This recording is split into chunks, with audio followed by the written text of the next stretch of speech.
সময়টা সন্ধ্যা। আকাশে উজ্জ্বল রাঙা ভাব ছেড়ে ঘন কালো মেঘেরা মিছিল করে দক্ষিণ থেকে উত্তরের দিকে যাচ্ছে। ঝড়ো হাওয়া ও বইছে, বেশ গুটি গুটি বৃষ্টি পড়ছে বাহিরে। আইমান রুমা বেগমের বাড়িতে ধীর স্থির হয়ে বসে আছে। আইমানের দলের ছেলেরা ব্যস্ত বাসর ঘর সাজাতে। কোনো কমতি রাখেনি বাড়াটাকে সাজাতে। রুমা বেগম এত জন লোকের খাবার রান্না করতে করতে হয়রানির শিকার হয়েছে বহুবার। আইমানের দলের ছেলেরা তো একটা হাতির মতো খেয়েছে। কেন সবগুলো আজ খাবারের প্রতিযোগিতায় এসেছে? বিনা বাক্য নিজের মধ্যে প্রতিযোগিতা করে রুমা বেগমের অন্য শূন্য করাই তাদের একমাত্র লক্ষ্য ছিল। এমন অবস্থা দেখে নিজেকে ইচ্ছামতো গালি দিয়ে মনে মনে কয়েকশবার তওবা ও করে ফেলেছে জীবনে আর কারো বিষয়ে নাক গলাবে না। প্রিয়তা রুমা বেগমের এই অবস্থা দেখে একটু দয়া হলেও পরক্ষণে মনে হল এই মহিলার শাস্তি হওয়া উচিত।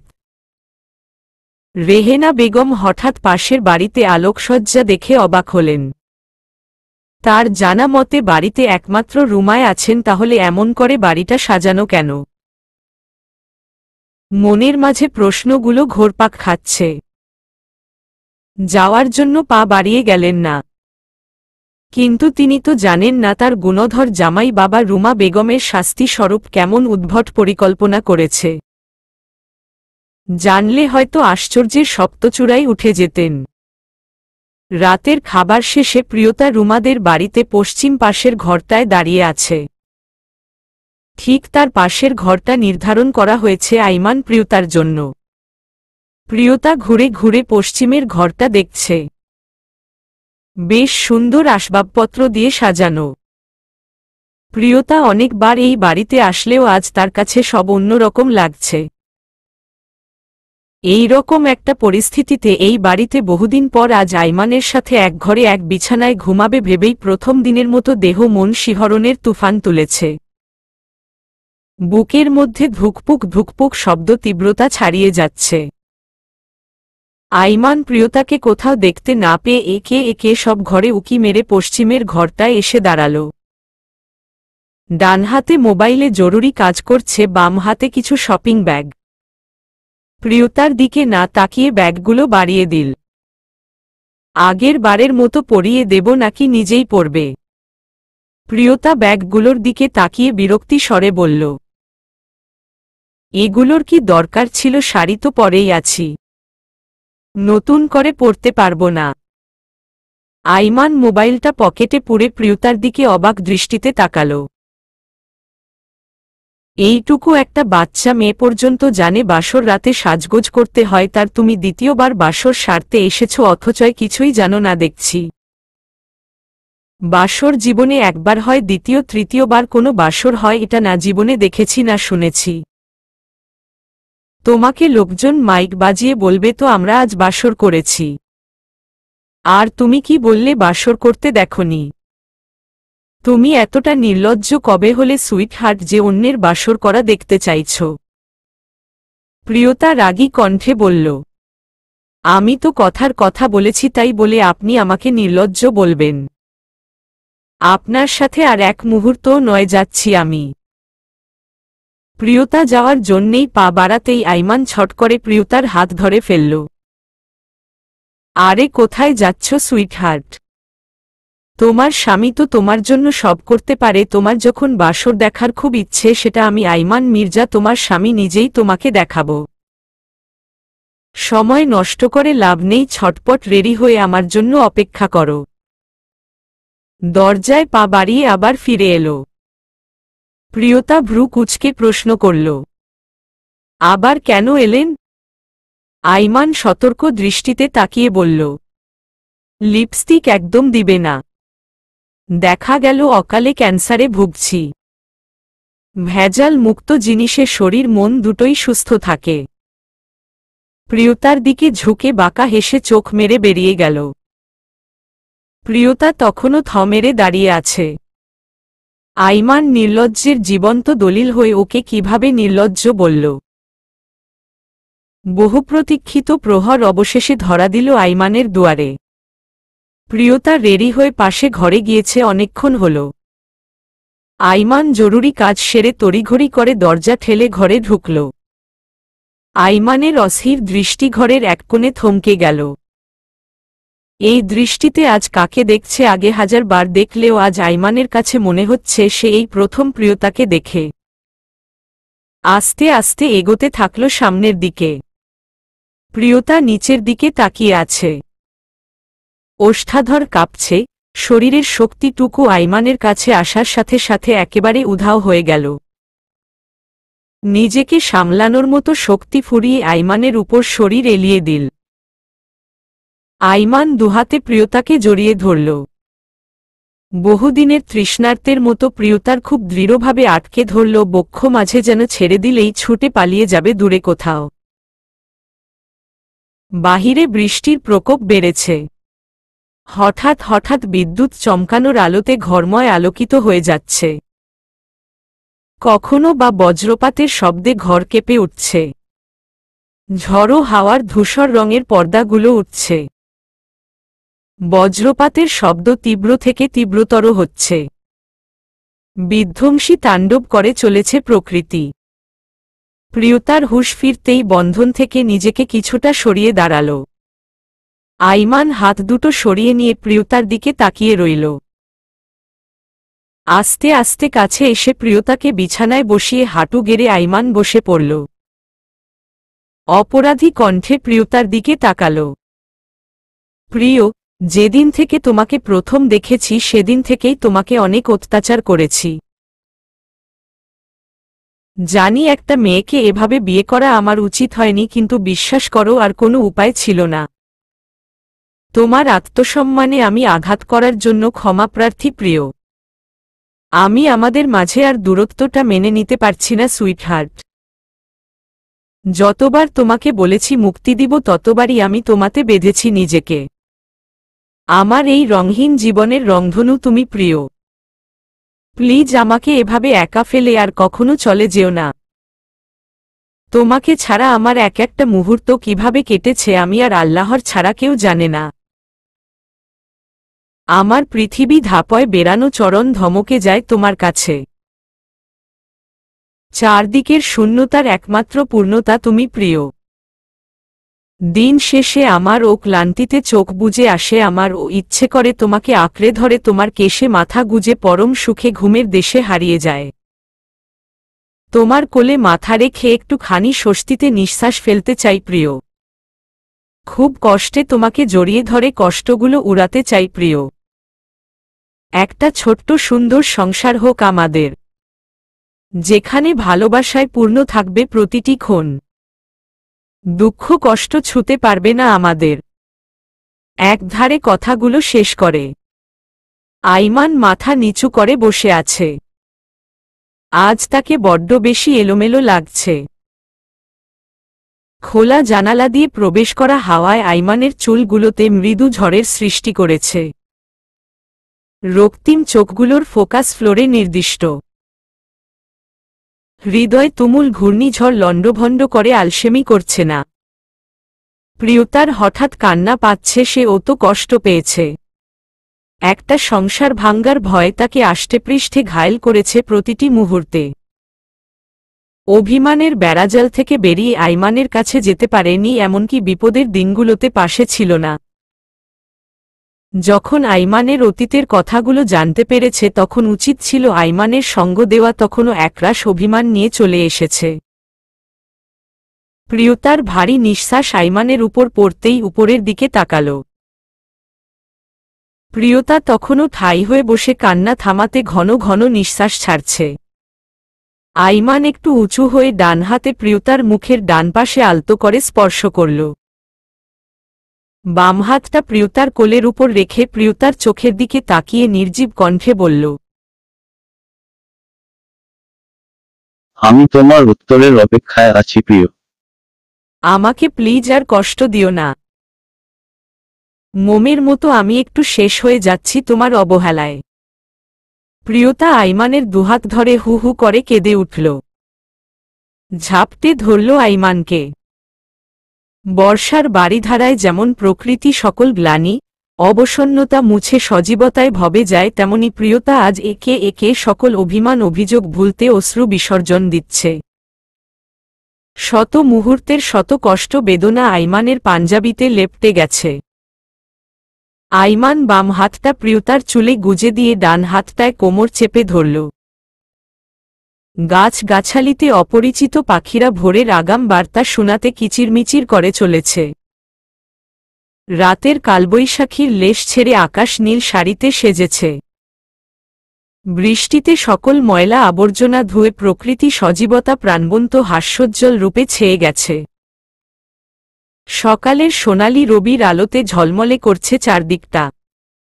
আইমান প্রিয়তার জীবনে ও বহুদিনের কালবৈশাখী শেষে ফিরে এসেছে প্রেমপূর্ণ ভালোবাসা। প্রিয়তা আইমানের বামপাশে বেঘোরে ঘুমুচ্ছে। আইমান এক হাত প্রিয়তা গলদেশের নিচে রেখে অন্য হাত পিঠ আঁকড়ে ধরে ঘুমুচ্ছে। তাদের অভিযোগ অভিমান পালা সমাধিস্থ করে ভালোবাসার পরম আবেশে ফিরতে কেটেছে অর্ধরাত। ঘুমের ঘোরে প্রিয়তা আইমানের উন্মুক্ত বুকের ঘন কালো পশমগুলো চেপে ধরতেই আইমান মৃদু আর্তনাদ করে উঠল। ঘুম ঘুম চোখে প্রিয়তা দিকে তাকিয়ে রইল কিছুক্ষণ। বদ্ধ চোখে আলতো করে চুমু খেয়ে ঠোঁটের ঠিকে তাকাল। গোলাপ রাঙা ঠোঁটে চুমু খাওয়ার লোভ সামলাতে না পেরে গভীরভাবে চুমু খেতে লাগল। প্রিয়তা চোখে খুলে তাকাতেই হকচকিয়ে উঠল। প্রিয়তাকে ড্যাবড্যাব করে তাকিয়ে থাকতে দেখে আইমান বুকের দিকে ইশারা করল। প্রিয়তা তখনও বুকের উপরে ঝাপটে ধরে আছে। তাড়াতাড়ি সরিয়ে আইমানের দিকে দৃষ্টি নিক্ষেপ করল। আইমান বাঁকা হেসে প্রিয়তাকে ছেড়ে দিল, কিন্তু প্রিয়তা আগামাথা কিছু না বুঝে হা করে তাকিয়ে রইল। আইমান প্রিয়তার দিকে শাড়ি বাড়িয়ে দিয়ে বাথরুমে চলে গেল। প্রিয়তা চুপচাপ বসে কালকে রাতের স্মৃতি চারণ করছে। প্রায় 5 মিনিট পর আইমান তোয়ালে পেঁচিয়ে বাথরুম থেকে বেরিয়ে আসল। চুলে ব্যাকব্রাশ করতে করতে ড্রেসিং টেবিলের সামনে দাঁড়াল। আয়নাতে প্রিয়তাকে বসে থাকতে দেখে ভ্রু কুঁচকে পিছনের দিকে তাকাল। এভাবে বসে আছো কেন? দেরি হয়ে যাচ্ছে কিন্তু, তাড়াতাড়ি করো। প্রিয়তার ধ্যান ভাঙতেই আইমানের দিকে তাকাল। শ্যামবর্ণের চামড়ার উপর পানির কণাগুলো চকচক করছে। ফিটনেসযুক্ত উন্মুক্ত শরীরটার দিকে চোখ পড়তেই বিদ্যুৎ তেরো ন্যায় শখ খেল প্রিয়তা। যত দ্রুত সম্ভব চোখ সরিয়ে বাথরুমের দিকে পা বাড়াল। আইমান আয়নায় প্রিয়তার হাবভাব দেখে না হেসে পারল না। ঘুটঘুটে অন্ধকার জঙ্গলের মধ্যে ঠাঁই হয়ে দাঁড়িয়ে আছে পুরনো দিনের একটি দালান। চারদিকে ঝিঝি পোকার শব্দ। দূর থেকে ভেসে আসছে কুকুরের বীভৎস চিৎকার। নিশাচর পাখির ডাকে রাতের গভীরতা জানান দিচ্ছে। চাঁদের আলো ঘন জঙ্গল ভেদ করে মাটি ছুঁতে বারবার ব্যর্থ হচ্ছে। আইমানের কাঠের চেয়ারটা টেনে সুমি সুলতানার মুখোমুখি হয়ে বসল। সুমি সুলতানা নিভু নিভু চোখে আইমানের দিকে তাকাল। শরীরটা বেশ দুর্বল কিনা বোঝা যাচ্ছে না, তবে মনের মধ্যে হাজারো ভয়ভীতি ঝাপড়ে ধরেছে। আইমান ধীর স্থির কণ্ঠে সুমি সুলতানাকে প্রশ্ন করল, আপনি সব বলবেন তো নাকি অন্য ব্যবস্থা করব আমি? সুমি সুলতানার কণ্ঠ কাঁপছে। না না, আমি আজ সব বলবো, আমাকে প্লিজ ছেড়ে দাও। আমি আপনাকে বলতে বলেছি। বলছি। খন্দকার মোশাররফ হোসেন সাহেবের সাথেই আমার কালো বাজারের পথ চলা। এরপর আস্তে আস্তে লাভবান হয়াতে আমার মধ্যে লোভ জেকে বসে।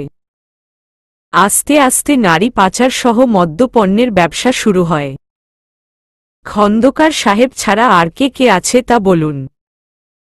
আমি কিছু জানি না, আমি একমাত্র খন্দকার সাহেবকেই চিনি। উনি সবকিছু দেখাশোনা করতেন। নিজের স্বামীকে খুব বিশ্বাস করতেন মনে হয়। কিন্তু আপনার স্বামী তো আপনার বিশ্বাস রাখেনি মিসেস সুলতানা। আপনার জন্য আমার মাঝে মাঝে আফসোস হয় জানেন। নিজের সন্তানকে ছেড়ে খন্দকার সাহেবের ছেলে রাফসানকে নিজের সন্তানের মতো লালন পালন করেছেন। নিজের সন্তানের পিছনে লাগিয়ে দিয়েছেন, এমনকি আমার প্রিয়র সাথে অসভ্যতামো করার জন্য পর্যন্ত পাঠিয়েছেন। কিন্তু আপনি জানেন না সাপের বাচ্চা সাপই হয়। আমি ও আপনার ছেলে এটা ভুলে গিয়ে নিজের পায়ে নিজে কুড়াল মেরেছেন আপনি। ধপ করে চেয়ারে বসে পড়ল আইমান। দুজনের মধ্যে নীরবতা। আইমান চোখ বন্ধ করে বসে আছে। আপনাকে আর একটা প্রশ্ন করতে চাই মিসেস সুলতানা।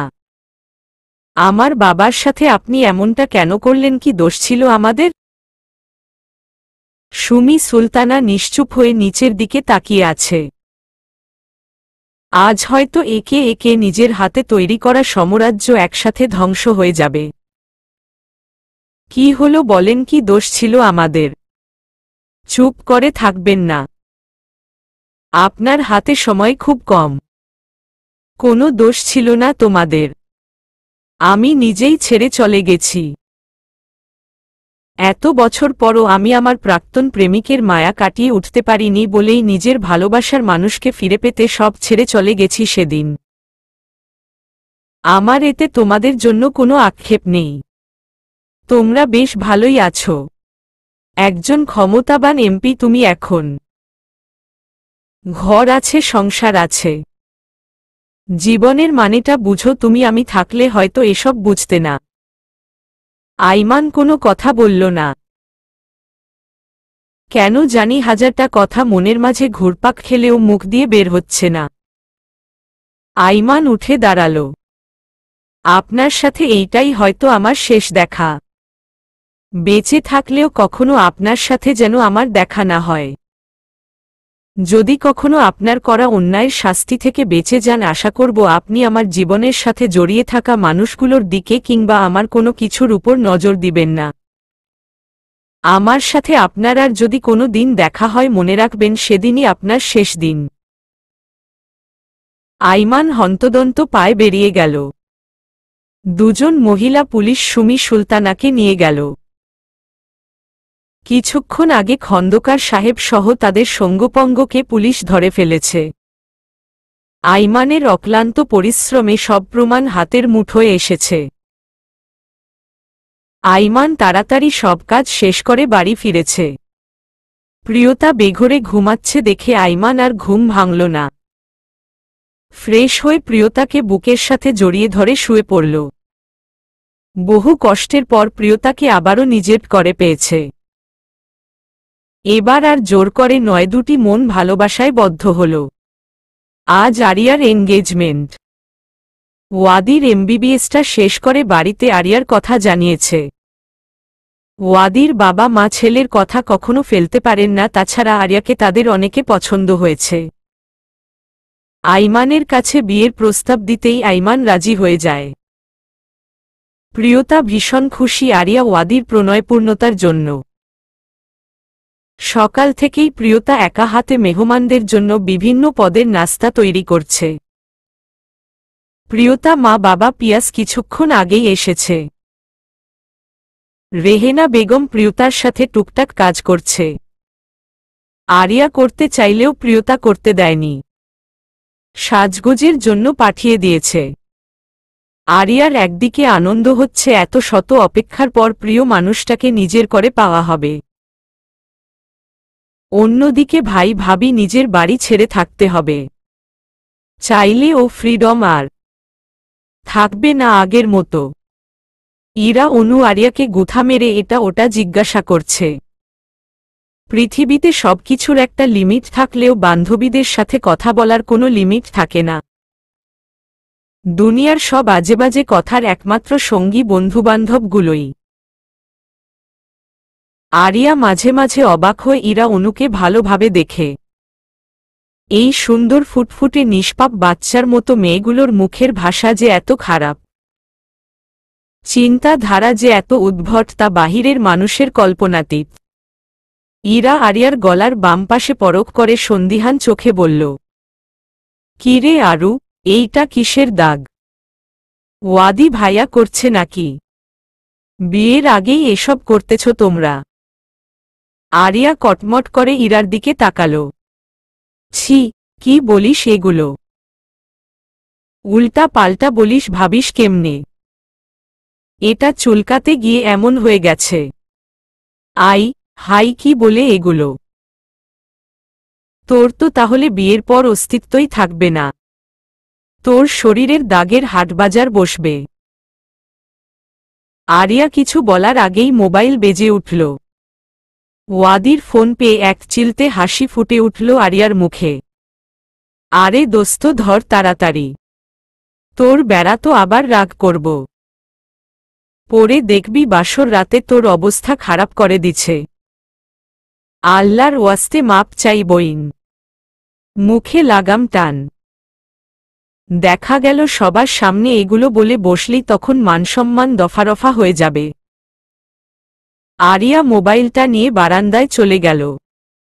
ইরা অনু হাসতে হাসতে লুটোপুটি খাচ্ছে। পশ্চিমের অম্বর পানে লালচে দিবাকর হেলে পড়েছে।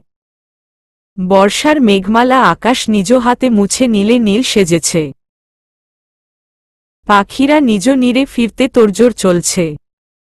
ওয়াদিদের গাড়ি মির্জা নিবাসের সামনে এসে দাঁড়িয়েছে। ওয়াদির মা বাবা একে একে সবাই নেমে পড়ল। ওয়াদির কিছুটা নার্ভাস ফিল হচ্ছে। অজানা উত্তেজনায় ধুপধুপ বুক কাঁপছে। যতই পা ফেলছে ততই হার্টবিট ফাস্ট হচ্ছে। বারান্দা থেকে আরিয়া লুকিয়ে ওয়াদিকে দেখছে। সাদা পাঞ্জাবিতে ওয়াদিকে একটু বেশিই আকর্ষণীয় লাগছে। জেল দেওয়া চুলগুলো বাধ্য হয়ে আছে। বাম হাতে কফি কালারের মোটা বেল্টের ডিজিটাল ঘড়ি। ফর্সা চেহারায় তৃপ্তিময় হাসি। সাদা পবিত্রতার প্রতীক বলে ওয়াদি আরিয়া দুজনে ঠিক করেছে এনগেজমেন্ট এবার বাসর রাতে দুজনেই ম্যাচিং করে সাদা শাড়ি পাঞ্জাবি পরবে। তাই ওয়াদি নিজে পছন্দ করে আরিয়ার জন্য শাড়ি কিনেছে। আরিয়া এনগেজমেন্টের ডেট ফাইনাল হওয়ার বাড়ি থেকে বের হয়নি। কিন্তু ওয়াদি শাড়ি কিনে বসে আছে। অনু ইরাকেও সাহায্য করতে রাজি নয়। বাধ্য হয়ে ওয়াদি রাতের বেলায় মির্জা নিবাসে আসতে হল। গার্ডরা ওয়াদিকে আগে থেকেই চিনে বলে তেমন সমস্যা হয়নি। চুপি চুপি গেট পেরিয়ে সদর দরজায় পা বাড়াতেই আইমানের সাথে দেখা হল। আমতা আমতা করে আইমানকে সালাম দিয়ে মাথা নিচু করে দাঁড়িয়ে আছে।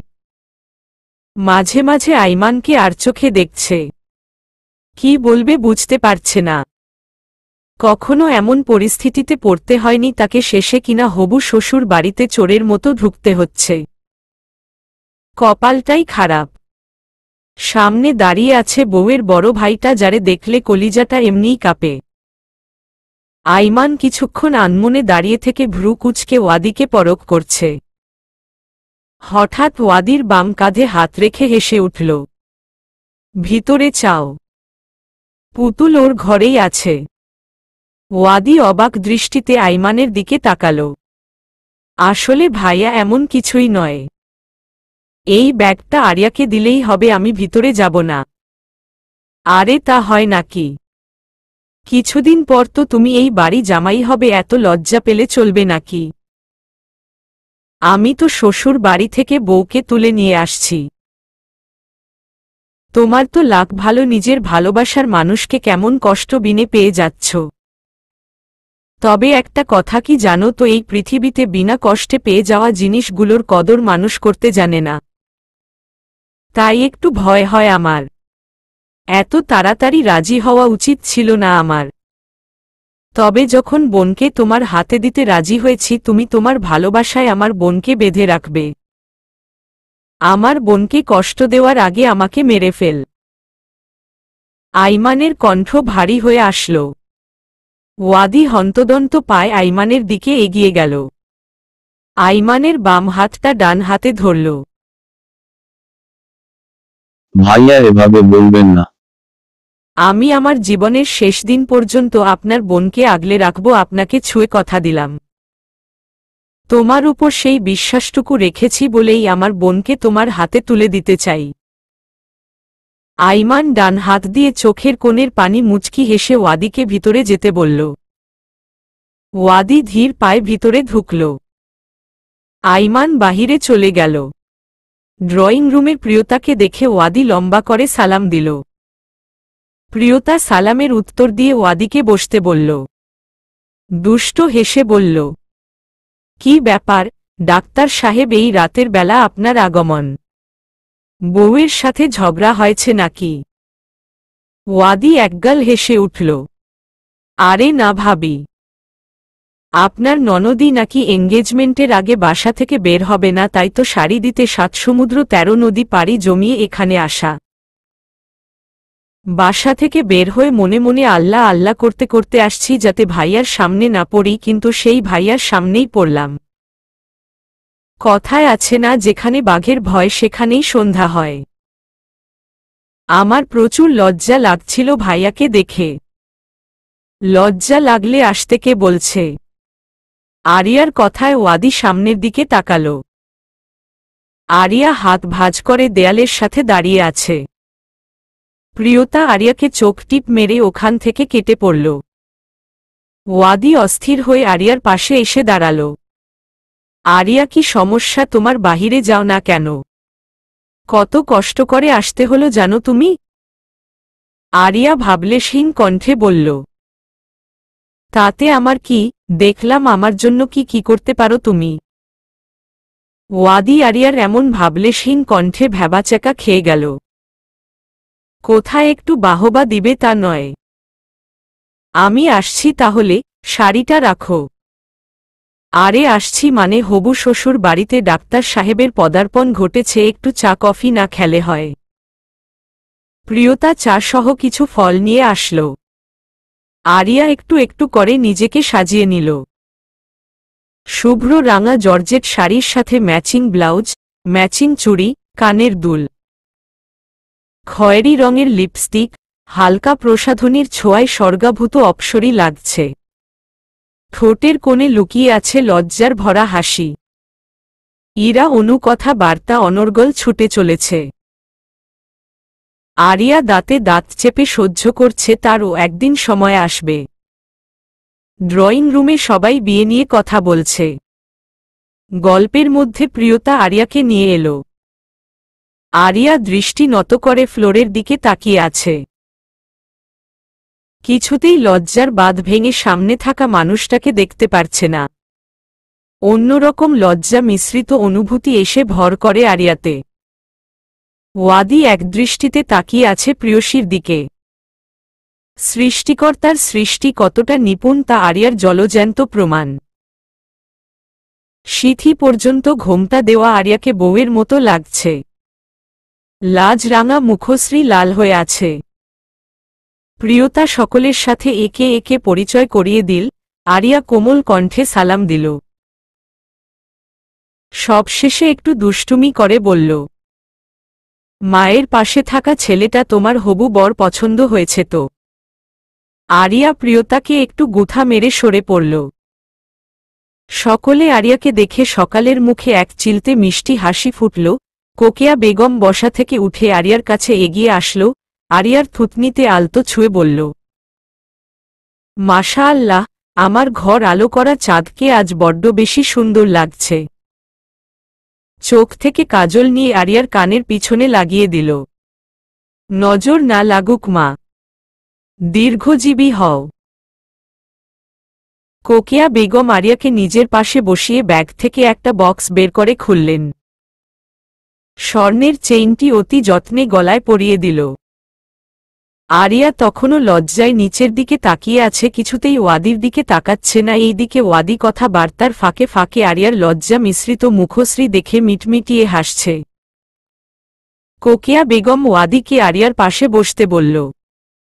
ওয়াদি পাশে গিয়ে বসতেই কোকেয়া বেগম রিং দিলেন ওয়াদির হাতে। ডায়মন্ডের রিংটি আরিয়ার দিকে বাড়িয়ে দিল। হাতটা দাও। আরিয়া কাঁপতে থাকা ডান হাতটা ওয়াদির দিকে বাড়িয়ে দিল। চোখ খুলে ওয়াদির দিকে তাকালো আরিয়া। ওয়াদি তখন অনামিকায় রিং পরাতে ব্যস্ত। রিংটি পরিয়ে আরিয়ার চোখে চোখ রাখল। ঠোঁটে লেগে আছে পূর্ণতার হাসি। দুজোড়া চোখ একে অপরে আটকে গেছে মায়ার টানে। সেই চোখে ভালোবাসা তৃপ্ততা কানায় কানায় পূর্ণ। দুটি দেহ জুড়ে শিহরণ, মনের মাঝে তুফানের তাণ্ডব। কিছু সময় দৃষ্টি বিনিময়ের পর আরিয়া সংযত হল। চোখজোড়া নামিয়ে ফেলল। প্রিয়তা হুট করে বলে উঠল, আন্টি আরিয়া ওয়াদি বরং ছাদে যাক, আপনারা বড়রা মিলেই সব সিদ্ধান্ত নেন। কোকিয়া বেগম হ্যাঁ সম্মতি দিয়ে যেতে বললেন। প্রিয়তা আরিয়াকে চোখ টিপ মেরে উঠতে বলল। আরিয়া কিছুক্ষণ বসে থেকে সবার দিকে তাকাল। কোকিয়া বেগম তাড়া দিতেই আরিয়া উঠল। আরিয়া যাওয়ার কিছুক্ষণ পর ওয়াদি ও ছাদের দিকে পা বাড়াল। প্রিয়তা ওদের দিকে তাকিয়ে হেসে দিল। কিছু পর আইমানের দিকে তাকাতেই দেখল আইমান ড্যাবড্যাব করে তাকিয়ে আছে। হাত দিয়ে ঠোঁট ইশারা করে কিছু বুঝাল। প্রিয়তা চোখে রাঙিয়ে যেখান থেকে চলে গেল। আইমান হেসে আবার কথায় মনোযোগ দিল। নীলিমার গা জুড়ে অগ্নিত তারার মেলা। তাদের মাঝে পূর্বাকাশে রূপার থালার মতো ঝুলে আছে পূর্ণিমার চাঁদটি। পরিষ্কার নীলাকাশে বেশ ঝলমলে আলো ছড়িয়ে অবনীপৃষ্ঠে অকৃপণ আলো ছড়িয়েছে। বাতাসের কোমল ছোঁয়ায় গাছের পাতা দোল খাচ্ছে। চন্দ্রালো মাখা ছাদের কোণের সে আরিয়া দাঁড়িয়ে আছে। অজানা উত্তেজনায় বুক ধুকপুক করছে। হাত পা অনরত কাঁপছে। ওয়াদির পায়ের আওয়াজ যত কাছে আসছে ততই শরীরে বিদ্যুতের শকের খাচ্ছে। ওয়াদি ধীর পায়ে আরিয়ার কাছে দাঁড়ানো। আরিয়া আকাশের দিকে দৃষ্টিবদ্ধ করে দাঁড়িয়ে আছে। ওয়াদি আরিয়ার দিকে তাকিয়ে আছে। আরিয়া ওয়াদির দিকে অবাক দৃষ্টিতে তাকাতেই ওয়াদি ফিক করে হেসে উঠল। আরিয়া ইতস্তত বোধ করে বলল, এভাবে ড্যাবড্যাব করে তাকিয়ে আছো কেন? ওয়াদি নেশাক্ত কণ্ঠে বলল, আমি আমার ব্যক্তিগত চাঁদকে দেখছি। আজ ডাহ ওয়াদি হাসানের আকাশেও পূর্ণিমার চাঁদ উঠেছে, যা দেখার অধিকার শুধু ডাহ ওয়াদি হাসানের। খুব শীঘ্রই আমার ঘরে সর্বক্ষণ পূর্ণিমার চাঁদের দেখা মিলবে। আরিয়া ফিক করে হেসে বলল, ও আচ্ছা তাই। আরিয়া মির্জা। এনগেজমেন্টের এক সপ্তাহ পর আরিয়া ওয়াদির বিয়ে। আজ আরিয়ার গায়ে হলুদ। আইমান একমাত্র বোনের বিয়েতে কোনো কিছুর কমতি রাখতে চাই না। মির্জা বাড়ির অত্যন্ত জাঁকজমকভাবে সেজে গেছে, এত মধ্যে চারদিকে লোকজনের গমগমে পরিবেশ। বাড়ির সামনে বিশাল জায়গা জুড়ে গায়ে হলুদের জন্য সাজানো হয়েছে। ফুল দিয়ে সুসজ্জিত করা হয়েছে গায়ে হলুদের স্টেজটি। মাঝ বরাবর রাজকীয়ভাবে ঠাঁই পেয়েছে কারুকাজের সোফাটি, দুপাশে অন্যরা বসার জন্য আরও দুটি সোফা। পার্লারের মেয়েরা আরিয়াকে সাজাতে ব্যস্ত। হলুদ খয়েরি মিশ্রিত জামদানি শাড়ির সাথে জামদানি ব্লাউজ, সাথে ভারী মেকআপের আস্তরণ এবং হলুদের গহনা। হলুদের সাথে খয়েরি রংটা আরিয়ার শরীরে বেশ মানিয়েছে। মোবাইলের বিপ বিপ শব্দে স্ক্রিনে ভেসে উঠল ওয়াদির নাম। ভিডিও কল করছে আরিয়া মোবাইল নিয়ে বারান্দায় চলে গেল। প্রিয়তা ব্যস্ত হাতে সবকিছুর তদারকি করছে। মেহমান অনেকে আসলেও ঘরের মানুষজনের দায়িত্ব সবথেকেই বেশি। আইমান বহুক্ষণ ধরে প্রিয়তার পিছন পিছন ঘুরছে। কাজের জন্য ফাঁকফোকর খুঁজছে, পাচ্ছে না বলে প্রিয়তা যেতে পারছে না। প্রিয়, কতক্ষণ ধরে ডাকছি, এবার আসো প্লিজ। এই তো আসছি, সবাইকে সব বুঝিয়ে দিয়ে প্রিয়তা ঘরে গেল। ঘরময় শুনশান নীরবতা। প্রিয়তা সামান্য অবাক হল, যেভাবে ডেকেছে মনে হচ্ছে কোনো দরকারি কাজে, কিন্তু এনার কোনো খবরই নেই। হঠাৎ পিছন থেকে জড়িয়ে ধরতে হকচকিয়ে উঠল প্রিয়তা। উফ, কি হচ্ছে, ছাড়ুন, কাজ আছে আমার। এই মুহূর্তে কোনো কাজ নেই তোমার? সারাদিন একবারও কাছে পেলাম না, আমার কথা কি একটুও ভাবো না? এত নির্দয় কেন তুমি? বিয়েটা সুষ্ঠু শান্তিপূর্ণভাবে হয়ে যাক, তখন সময় দিব, এখন ছাড়ুন। আইমান কোনো কথা না বলে ঘাড়ের কাছে উষ্ণ ঠোঁটার স্পর্শ এঁটে দিল। প্রিয়তা শিউরে উঠল। শাড়ি পরো নাই কেন? সবাই তো রেডি হয়ে গেছে। পরব, আর একটু পরে। আচ্ছা আমি আসছি তাহলে। প্রিয়তার মুখে, ঠোঁটে, চোখের পাতায় চুম্বন এঁকে দিয়ে চলে গেল। মির্জা বাড়ি পরিপূর্ণ মেহমানদের আগমনে। এমপি মন্ত্রী সহ অনেক বড় বড় লোকজন এসেছে তাদের স্বাগতম জানাতে। আইমানের লোকজন ব্যস্ত। আইমান নিজেও সবকিছুর তদারকি করছে। শ্বশুর মশাইয়ের সাথে মনমালিন্যটা এখন কমে গেছে আইমানের।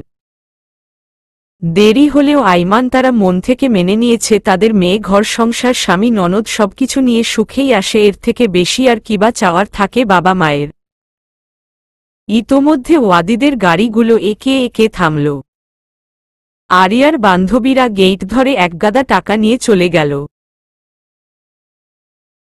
আইমান নিজে গিয়ে কুশল বিনিময় করে ওয়াদি স্টেজের রাজকীয় সোফায় বসিয়ে দিল।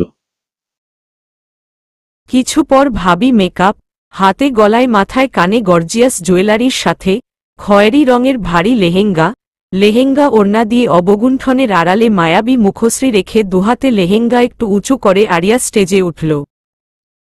আইমান বোনকে জড়িয়ে ধরল। মাশাআল্লাহ, আমার বোনকে খুব সুন্দর লাগছে। মাথায় হাত বুলিয়ে দিয়ে আরিয়াকেও বসিয়ে দিল। কাজী সাহেবের বিয়ের কাজ আরম্ভ করে দিল। আসাদ মির্জার একমাত্র কন্যা আরিয়া মির্জার সাথে 10 লক্ষ টাকা দেনমোহর ধার্য করিয়া এশোসাদ চৌধুরীর একমাত্র পুত্র ওয়াদি হাসানের সাথে বিবাহ দিলাম, বলুন মা কবুল। আরিয়া কাপা কাপা কণ্ঠে 3 বার কবুল বলল। ওয়াদি ও কবুল বলে ফেলল দ্রুত। বিয়ের সব কাজ শেষ করে আরিয়াকে ওয়াদির পাশে বসানো হল। লোকজনের খাওয়া দাওয়া ঠিকঠাক হচ্ছে কিনা তা দেখতে আইমান চলে গেল। ওয়াদি কিছুটা আরিয়ার গা ঘেঁষে বসল। আরিয়া তখন নিচের দিকে তাকিয়ে নখ খুঁটতে ব্যস্ত। ওয়াদি গলা খাকড়ি দিয়ে কানের মুখ নিয়ে ফিসফিস করে বলল, তুমি আজকে রাতের জন্য প্রস্তুত তো? এখনো ঢের সময় আছে, নিজেকে প্রস্তুত করো। ডাক্তারদের টেস্টোস্টেরন হরমোন একটু বেশিই লাফালাফি করে, বুঝতে পারছো তো? ওয়াদি মুখ সরিয়ে নিজেও কিছুটা সরে গেল। এমন ভাব করে রইল যেন কিছুই বলেনি। আরিয়া ড্যাবড্যাব করে ওয়াদির দিকে তাকাতেই ওয়াদি অন্যদিকে চোখ ফিরিয়ে নিল। এখনো বিয়ের 1 ঘন্টা হয়নি আর তুমি এখন থেকেই এগুলো বলছো? আল্লাহ, তুমি এতটা নির্লজ্জ। ওয়াদি কিছুটা নিচু কণ্ঠে বলল, তো কি করব? পরে তো বলবে আমি প্রস্তুত নই, তাই বিপদ এড়াতে আগে ভাগে বলে দিলাম। আরিয়া কিছু বলার আগেই ইরা অনু হাজির। কি খবর বান্ধবী, কি কথা হচ্ছে? তোদেরকে বলতে হবে নাকি সবকিছুতেই? ইরা অবাক স্বরে বলল, বাব্বা, এটা কি আমাদের আরু সোনা বলছে? বিশ্বাসই করতে পারছি না। এটাকে বলে জামাই, পাগল মেয়ে মানুষ।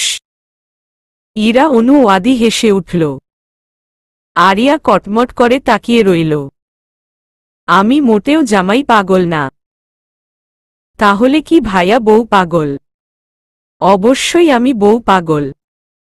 আবারও সবাই হেসে উঠল। খাওয়া দাওয়া শেষে ক্যামেরাম্যান সবার ছবি তুলছে।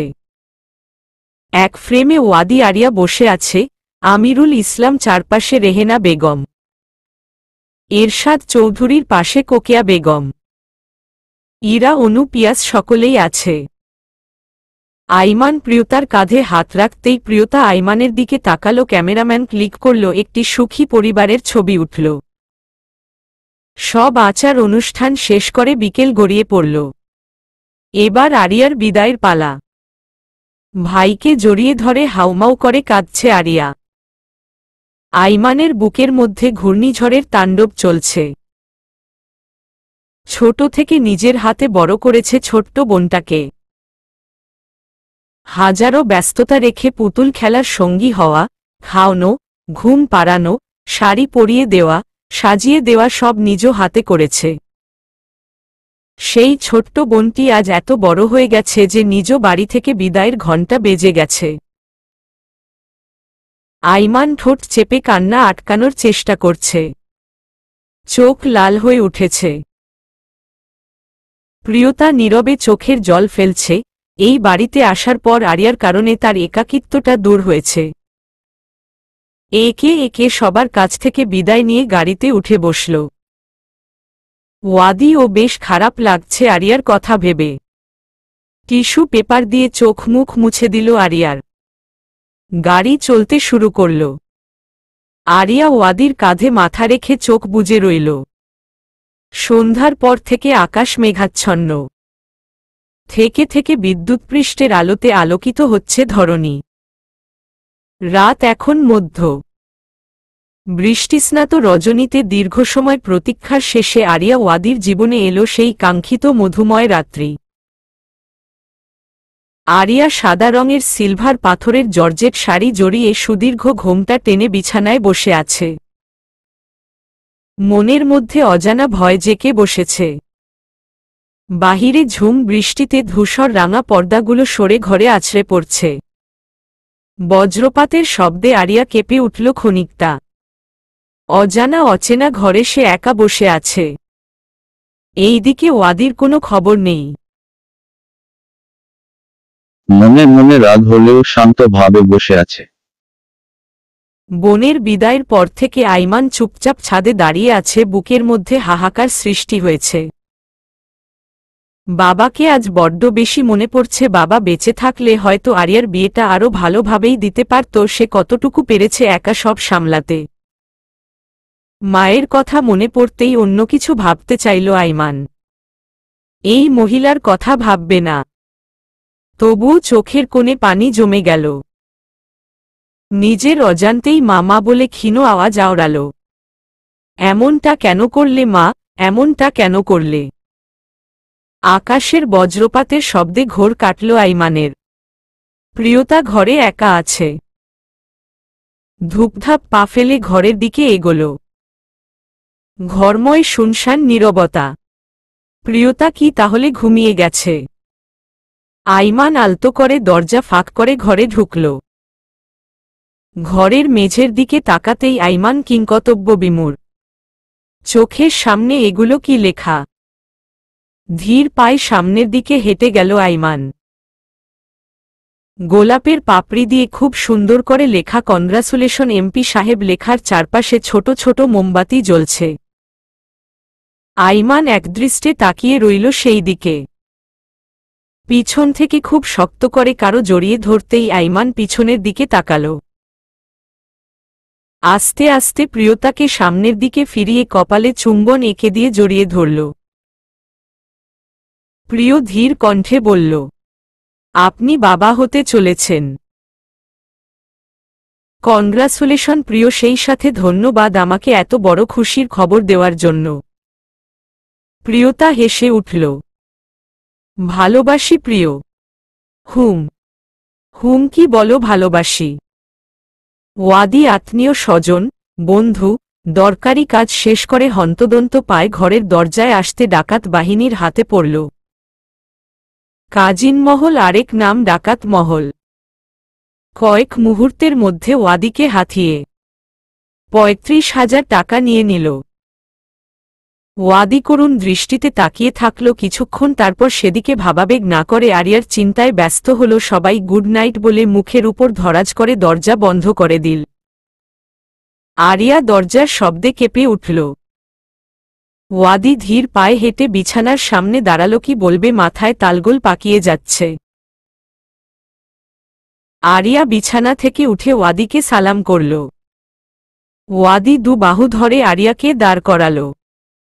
পকেট থেকে রিং বের করে আরিয়ার হাতে পরিয়ে দিল। তোমার বাসর রাতের উপর প্রিয়তমা। আলমারি খুলে একটা হলদে খাম বের করে আরিয়ার হাতে দিল। আমি এগুলো দিয়ে কি করব সেটা তুমি জানো। স্বামী হিসেবে আজ রাতে মোহরানা আদায় করা আমার কর্তব্য, সেটাই পালন করলাম। এগুলো এখন আলমারিতেই রেখে দাও। ওয়াদি টাকাগুলো রেখে দিয়ে দুটো জায়নামাজ এবং আরিয়ার জন্য সুতির শাড়ি বের করল। যাও অজু করে এসো, একসাথে নামাজ পড়ব। আরিয়ার শাড়ি নিয়ে বাথরুমে চলে গেল। দুজনে মিলে নামাজ আদায় করে নতুন জীবনের জন্য আল্লাহর কাছে প্রার্থনা করল। ওয়াদি আরিয়াকে কাছে টেনে দোয়া পড়ে কপালে ফু দিয়ে ওষ্ঠাধর ছুঁয়ে দিল। একটানে বুকের সাথে মিশিয়ে গভীরভাবে নিঃশ্বাস ফেলল ওয়াদি। ভালোবাসি অর্ধাঙ্গিনী, আমার ঘরোয়ালি, আমার বাম পাজর। আরিয়াকে প্রথম প্রিয় মানুষের স্পর্শ ফিরে কেঁপে উঠল। রন্ধ্রে রন্ধ্রে শিহরণের তুফান বয়ে যাচ্ছে। অজানা অচেনা অনুভূতি অনুভব করছে। মধুময় সেই স্পর্শ, সেই অনুভূতি। দুপ্রান্তের দুই মানব দীর্ঘ অপেক্ষার প্রহর গুনছে প্রিয়তমার কাছ থেকে ভালোবাসি শুনতে। ঝুম বৃষ্টির নৃত্যরত রজনীতে দুপ্রান্তে দুই প্রিয়তমার মুখে উচ্চারিত হল ভালোবাসি। একবার নয়, দুইবার, বহুবার। আইমান আরো শক্ত করে প্রিয়তাকে জড়িয়ে ধরল। হঠাৎ চোখ থেকে কয়েক ফোঁটা পানি বের হল, ঠোঁটের কোণে এক চিলতে মিষ্টি হাসি। সুখ অশ্রু গড়িয়ে পড়ছে চোখ থেকে। ওয়াদি নিজের আষ্টেপৃষ্ঠে আরিয়াকে জড়িয়ে ধরল। আরিয়া চুপচাপ ওয়াদির অস্বাভাবিক হৃদস্পন্দন শুনছে। কেটে গেল 3টি বছর। আইমান এই বছরও বহু ভোটে নির্বাচিত এমপি পদে হল। প্রিয়তা ও আইমানের রাজপুত্রের মতো পুত্র সন্তান এসেছে প্রিয়তার কোল জুড়ে। রং এবং চেহারা দুটো মায়ের ফেলে ও স্বভাব হুবহু বাবাকে নকল করা। প্রিয়তা সবসময় আইমানকে খোঁটা দেয়। আপনার ছেলে ও কোনো মেয়ের জোর করে বিয়ে করে বাবার ঐতিহ্য রক্ষা করবে দেখবেন। আইমান রীতিমতো ছেলে প্রশিক্ষণ দেয় মেয়ে পটানোর। বাপ ছেলের কাণ্ড দেখে প্রিয়তা হেসে ওঠে। আরিয়া এই বছর এমবিবিএস শেষ করে ডাক্তার হয়ে বেরিয়েছে।